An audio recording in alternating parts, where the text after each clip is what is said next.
आज बनवली आहे मी तोरट्याची भाजी, याला टाकळा सुद्धा म्हणतात। एकदम सिंपल पद्धतीने ही भाजी केल्या जाते आणि तेव्हाच ती टेस्टी लागते आणि हेल्दी सुद्धा असते। तर ही बघा, ही आहे टाकळ्याची भाजी, याला तरोटा सुद्धा म्हणतात। याचं बॉटनिकल नेम आहे कॅशिया टोरा। तर ही पावसाळ्यात उगवणारी एक महत्त्वाची आयुर्वेदिक रानभाजी आहे। याचे मेन जे फायदे आहेत, त्वचारोग दूर करते, वात कफ कमी करते, जास्तीची चरबी झडण्यास मदत होते। तर ही भाजी जेव्हा आपण यूज करतो तेव्हा ती कोवळेच पानं असले पाहिजे, ही काळजी घ्यायची। आता त्याचे पानं जे आहे तोडण्यासाठी एकदम लक्षात ठेवायचं, खूप काही मेहनतीचं काम नाही आहे। वरबडून घेतो ना, त्या प्रकारे वडबडून घ्यायचं, पटापट पानं तोडायची आणि 2 ते 3 पाण्याने चांगली स्वच्छ धुवायची।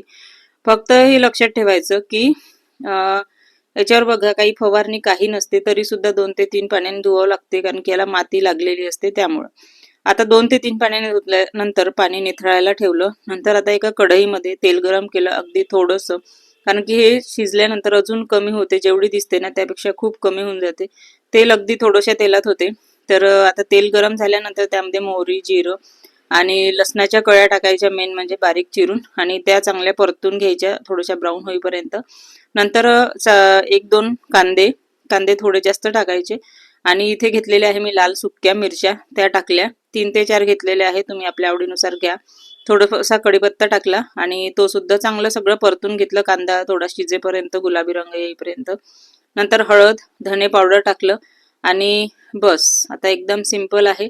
जे आपण भाजी स्वच्छ धुवून घेतली होती टाकळ्याची, ते चांगलं पाणी निथळून घ्यायचं, त्यानंतर त्यामध्ये टाकायची। आणि एवढी सगळी भाजी दिसत असली तरी शिजल्यानंतर खूपच कमी होते, त्यामुळे मीठ थोड्या वेळाने टाकायचं।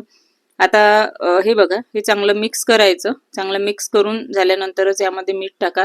थोडासा अंदाज येतो आपल्याला की कितपत हे बारीक कमी होईल, नाहीतर मग खारड होण्याची तर हमखास शक्यता असते, त्यामुळे पहिलेच मीठ टाकू नका। आता हे बघा, हलकीशी मुरत आलेली आहे, कढईवर भाजी होती बघा केवढीशी झाली। अजून शिजल्यानंतर अजून थोडी कमी होईल। आता हे बघा, टाकळ्याची भाजी हलकेशी हिरवेशी पानं दिसत आहे।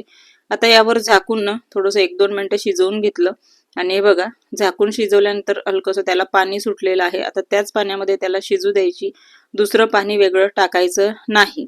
तर अशा प्रकारची भाजी एकदम साध्या सोप्या पद्धतीने केली जाते। फक्त एक लक्षात ठेवायचं आहे की ही भाजी कोवळी असलेले जे पानं आहे ना तेच घ्यायची, नाहीतर मग थोडे थोडे शेंडे खुडून घ्यायचे। पहिला पाऊस पडला की भाजी येते। तर एकदम सिंपल आहे। तर अशा प्रकारे तुम्ही भाजी करून बघा, याच्या भाकरीसोबत किंवा पोळीसोबत एकदम मस्त लागते। नक्की करून बघा, आणि तुम्ही पण अशाच प्रकारची भाजी बनवता का या टाकळ्याची, किंवा वेगळी पद्धत बनवता ते पण सांगा। व्हिडिओ आवडला तर लाईक, शेअर, सबस्क्राईब करा। मस्त खा, स्वस्त राहा।